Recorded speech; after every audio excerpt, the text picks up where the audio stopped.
It's business as usual on a Tuesday morning, and if there's anything we are grateful for, it will be that you're committed to watching us, staying with us, and going on this tangent with us. We are very much grateful. Many thanks to you, and good morning. Welcome to Good Morning Africa here on Pan-African Television.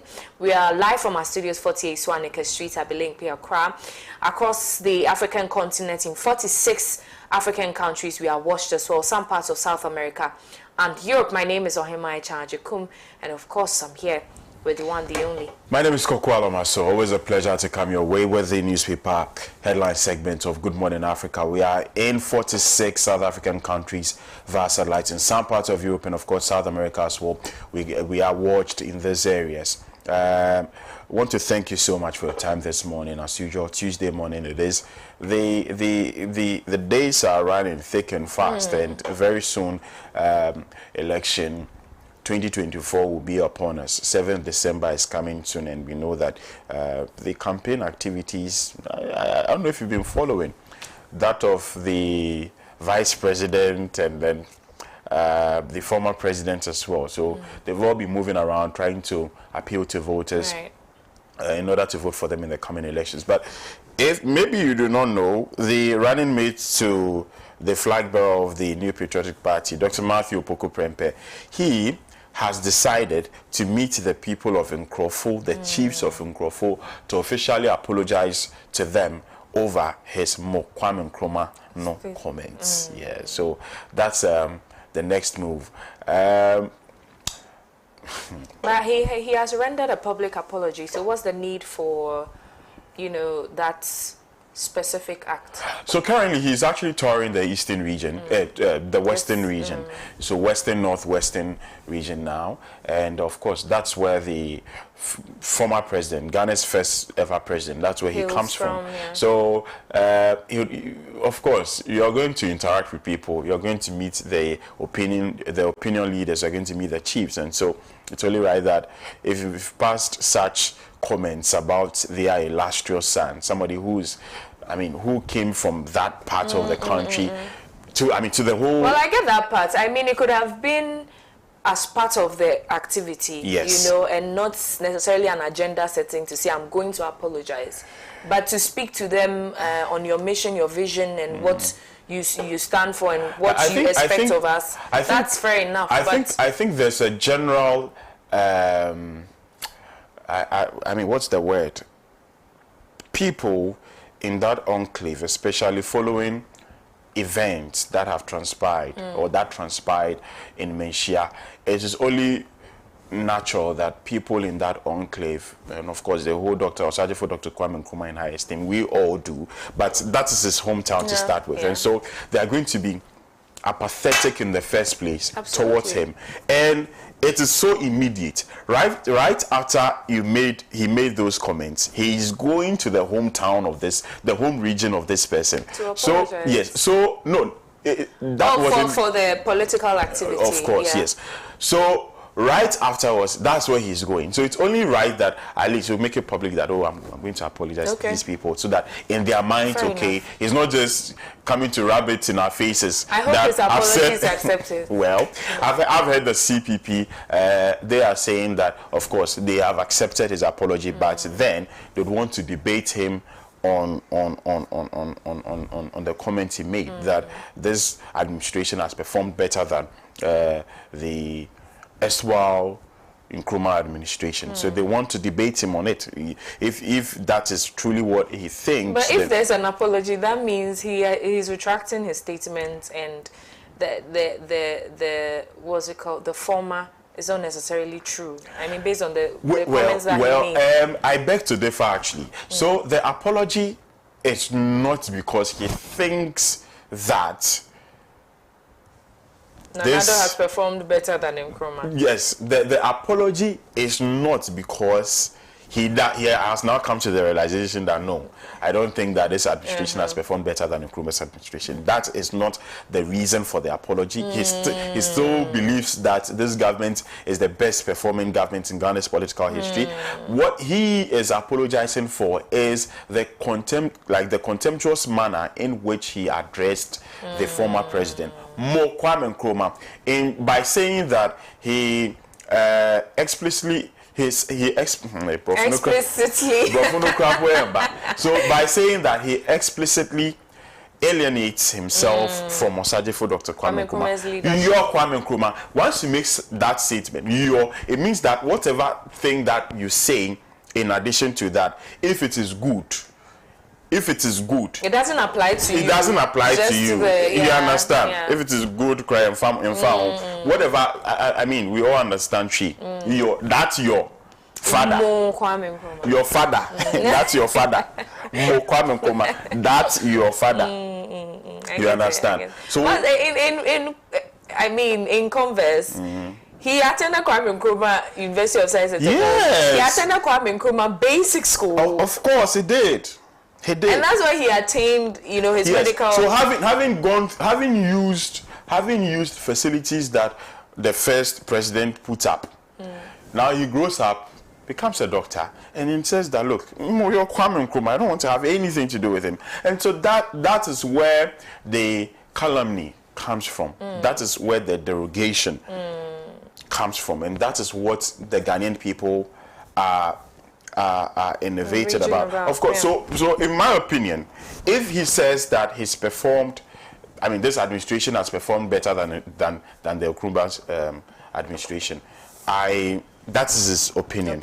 I disagree with him vehemently, but he of course, it still remains his opinion. Yes, somebody can say that Ghana is a better country than the United States of America. Course, that remains an opinion. But that's Samu.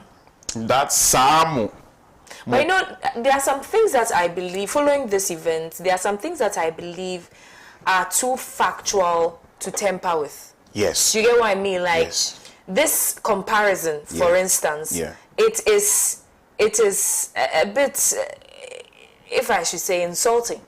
Yeah, we understand that comparison. I mean, it's an opinion. It remains your opinion. It is absurd.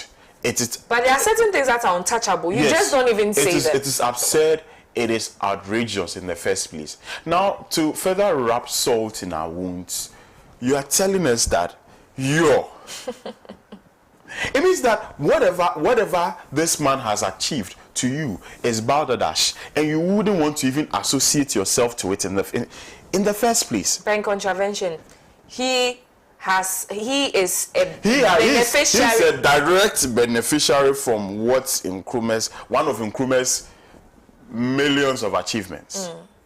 He has worked in the energy ministry, used the Akosombo Dam to supply. I don't know why today my tongue, Charlie. Don't worry, it happens. Today my tongue is maybe messing. You should drink Mons Natural Mineral Water. Of course I should.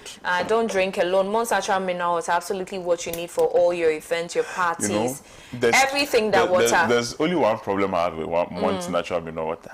The fill is too much. filled, It's too much. The producers of this products are very generous, and it's too much. No, they are too generous. Absolutely generous. So you know that this bottle is supposed to be 500 milliliters. Like, so when you pour a sachet of pure water into this, it should be full. But when you pour a sachet of pure water into this, and you can buy Mountain and test, it is around this, please. It's around this area. So it's just generosity. Hey, that's the only this one I have with we love the bossing is 100% recyclable. Also, if you want to bulk purchase, you can contact Mons Natural Mineral Water on 059-9904-409, 059-9904-409. Mons Natural Mineral Water. Don't drink alone. That's what it is, right? Don't drink alone. But ours is AGYEKUM. We are quenching the thirst. We are killing the thirst. All right, so that being said, let's move on to our selected newspapers. What do we have this morning? Right, so let's look at, I'm sure our producers will display the papers on our screens for us so that we get to see which one we'll be tackling first. And absolutely. I think I'd love us to start with the insights. If we can begin with the inside newspaper, shall we? We can also get, all right. Right, so we have the inside newspaper. The biggest story on the front page says, Alan Chairman saying he says collapse of banks was a failed government policy intervention. Also, Adan chief at last pays defaulted 53,600 Ghana cedis judgments debt to Tema Circuit Court and refunds defrauded 40,000 Ghana cedis to sub-chief. Israel massacres over 150 Palestinians in Gaza in 24 hours. Strike over sale of Smith Hotels. Coalition of CSOs against political vigilantism salutes Ablakwa. Organized labor for saving workers' pension. Fixa wrote now, Bong Pram Pram, residents protest deplorable state of Tema Miocho Road project. I want us to take a moment to talk about the Member of Parliament for the North Tongue constituency, Honorable Samuel Okujeto Ablakwa, and the work he's done. So far. So far. You know, I used to, before I, joined this team, I used to hear about him, but I had the impression that he was a bit controversial because he always wanted to speak to issues. Yeah. He's the one who was forthcoming with addressing issues, among other things. But when I got closer, I realized that this man is dedicated to the task. He's fit for purpose, right?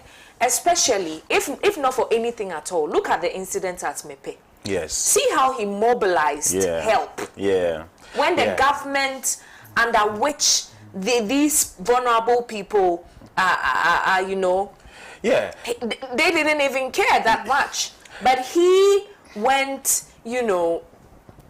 wide and beyond. Yeah, I've been following him for quite some time now, especially in this second term of this administration. I mean, their second term, and it started with the president's travels. Traveling in private jets at the cost of 15,000. Taking a bath in the air. 15,000 pounds per hour, and he was so elaborate with the type of aircraft that the president is boarded, the time it will move, the time it will land, the specifications, what it comes with, the cost of it, the number of hours it's going to spend. Charlie, it was so elaborate, and this man shames journalists, investigative journalists, if you ask me, with the sort of investigative pieces that detail and the sheer quantum of money that he has saved this country. Look at the National Cathedral. Everything would have been happening at the blind side of Ghanaians if we didn't know that so much of the taxpayers' money was being sinked into that hole. And without any recourse to the Ghanaian people. Right. When you move away from that, this man has traveled.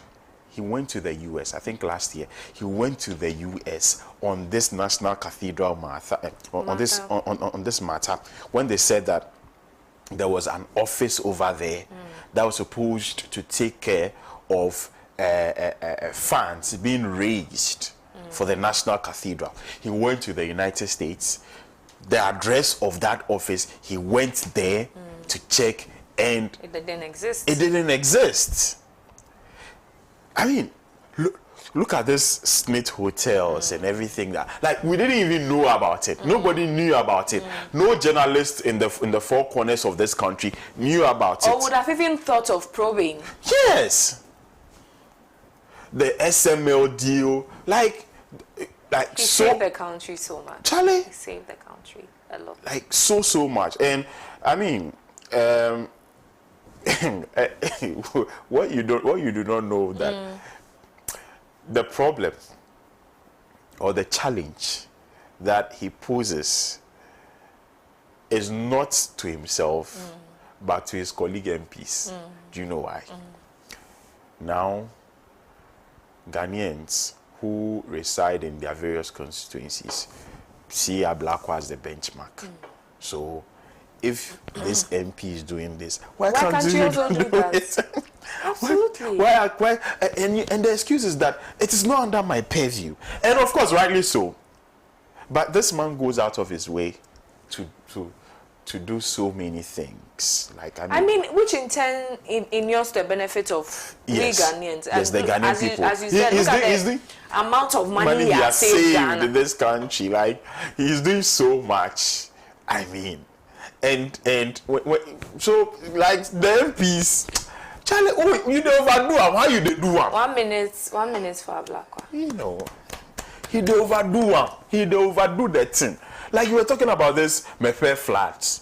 Look at how he mobilized resources. Charlie. We hosted a morning show there. Yeah. And he was there. He stood on his feet. Yeah. He spoke to us. He did a show with us.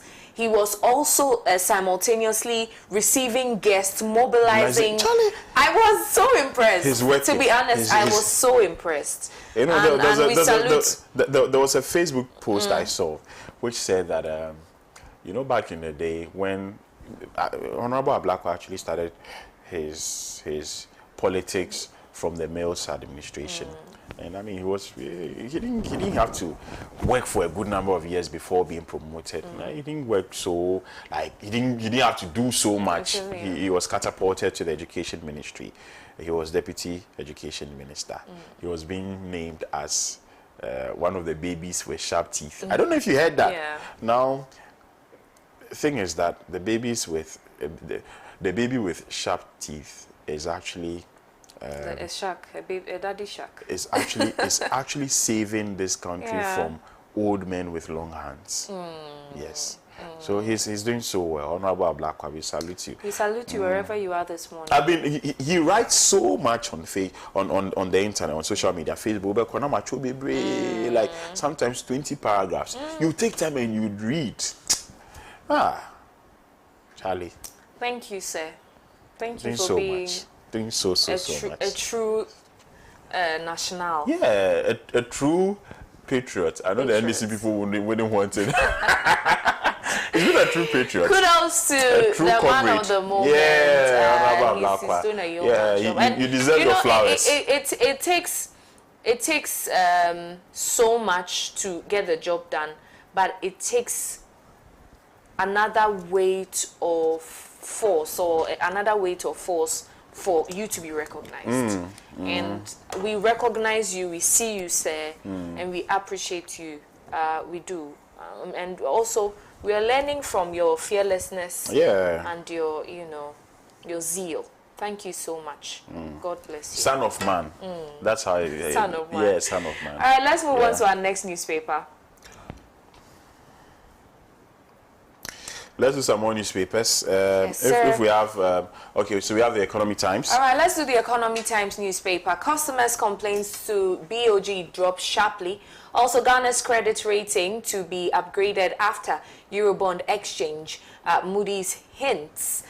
BOG auctions $120 million forex in Q3 2024. Here are stories trending on the front page of today's edition of the Economy Times.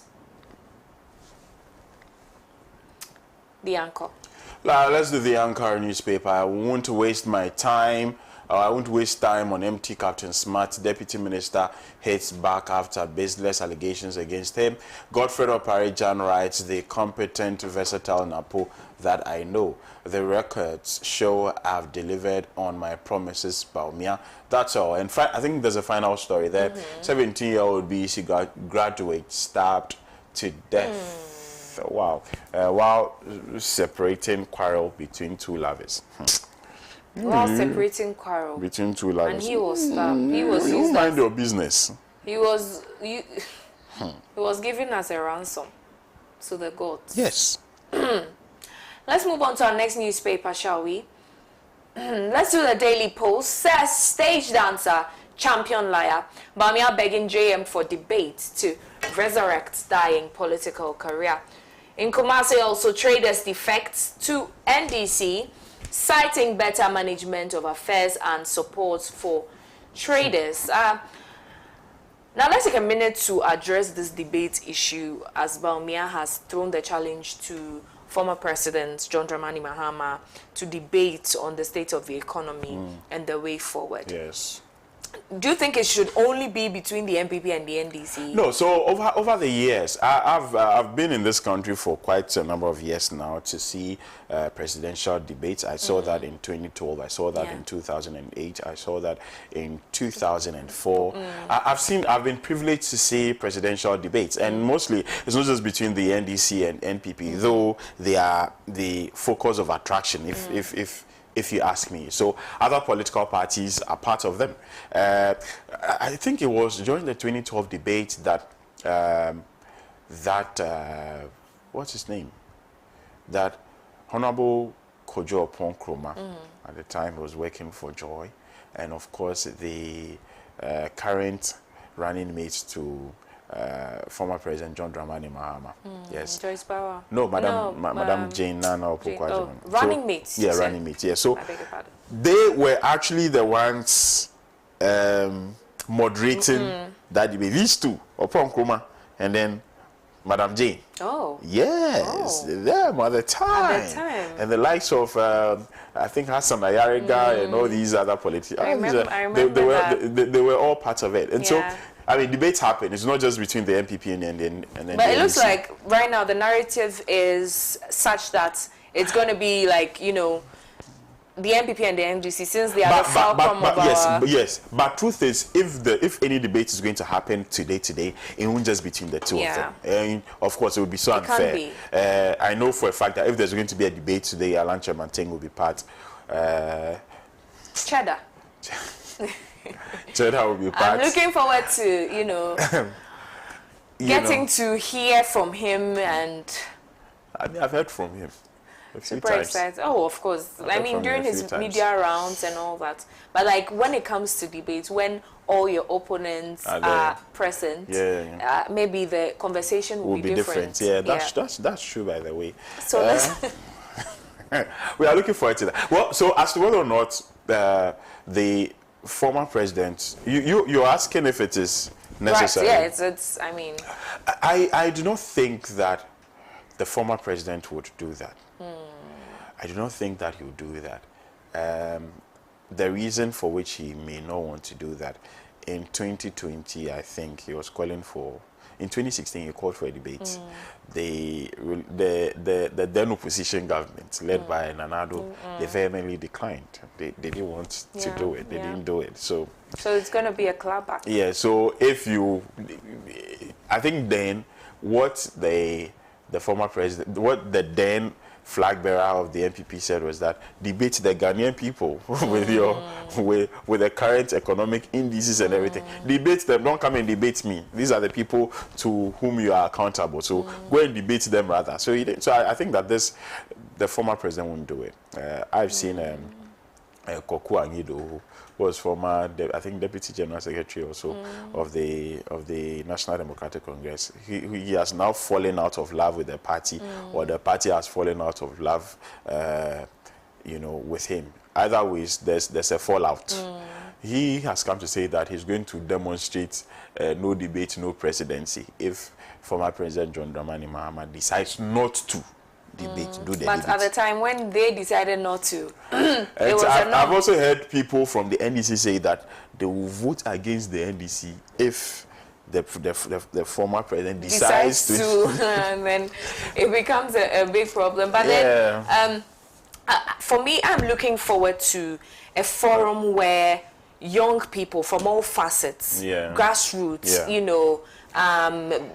bureaucratic, whatever it is, come or converge at one place and have all our presidential aspirants seated, and questions are thrown at them directly, and it's not even going to be a debate among they themselves and coming to tout their policies and their achievements whatsoever. We are tired of hearing those things. So we have a forum. I don't know who is listening to me. If you have the money, if you have the mind, the connection, please put it together. We invite all those people from all over the country, from the length and breadth of the country. Everybody is coming together. Mahama is here, Bawumia is here, Alan Chemanteng is here, Cheddar is here. Who else? Bernard Mona, hopefully. Bernard Mona. I'm rooting for Bernard Mona. Bernard Mona is here. As flag bearer of the PNC, here. Because we all have a voice, we all have a say. So we should have representation from all-round representation. It's not like when, let's just say this debate that is being proposed is fruitful or it succeeds. You know that the people who are going to be present there are invited guests, are people who are giving invitations, and it is not right. They don't represent the majority of the Ghanaian people. Yeah. So I think a couple of weeks ago, the former president did that. He met with journalists across the across the country. They were invited, so they had the opportunity to ask him questions. Yeah. And I think it took about 3 to 4 hours. A very own Kwame Osudanso was there, except that he didn't ask a question. There are reasons to that. Unlike him, that's so unlike him. Yeah. So he's done that. People are calling on the former or the flag bearer of the NPP to do same. So we are looking forward to that as well. For me, I'm envisioning you're looking at a general something, and all of them are seated there. The farmers are asking questions, the traders are asking questions, to whoever, the least, regarded citizen of this country. We are all asking questions because it is through us that government derives its power. So we are all involved in this. Absolutely. Let's move on to our next newspaper.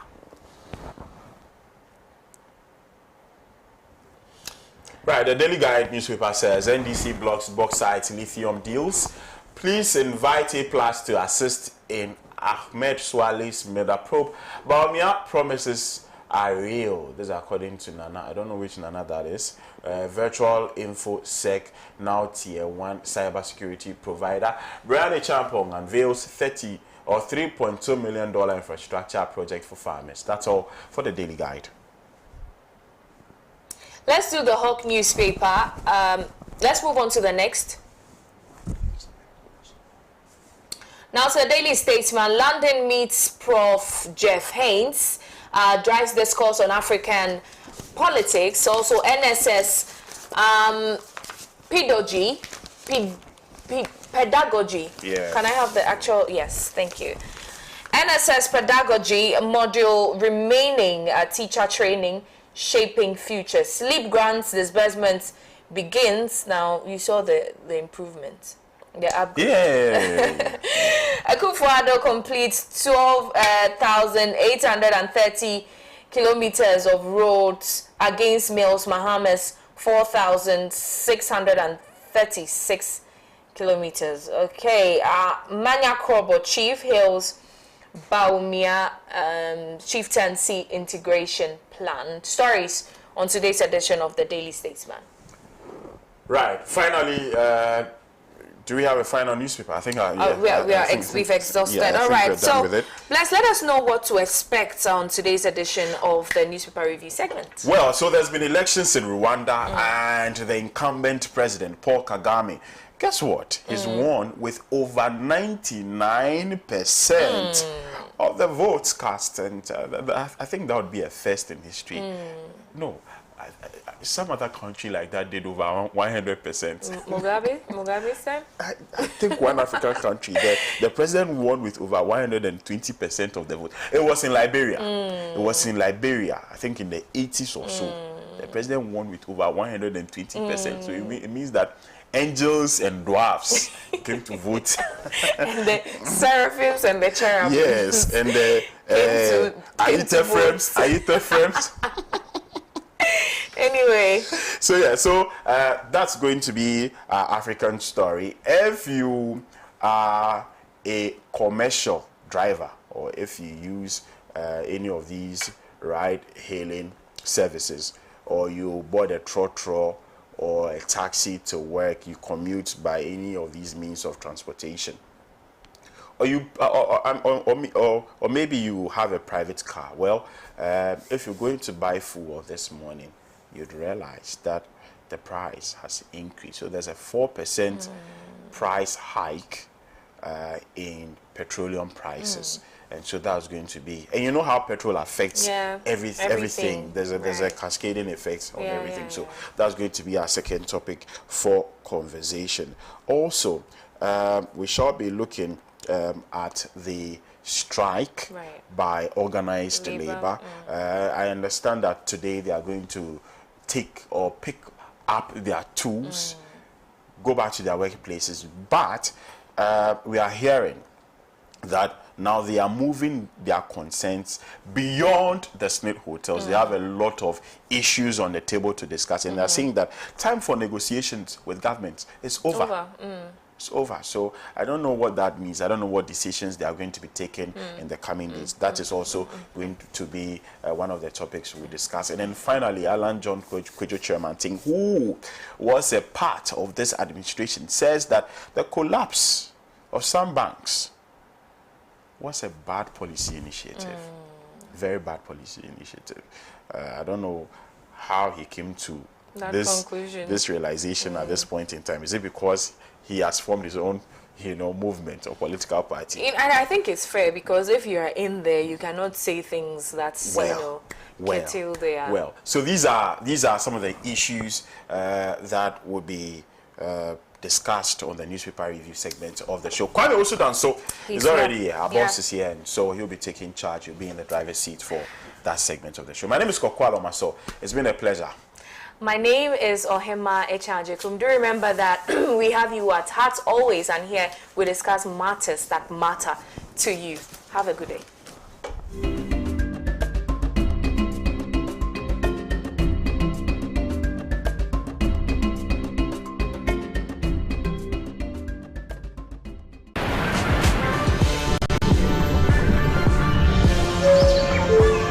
Stay refreshed with Malt.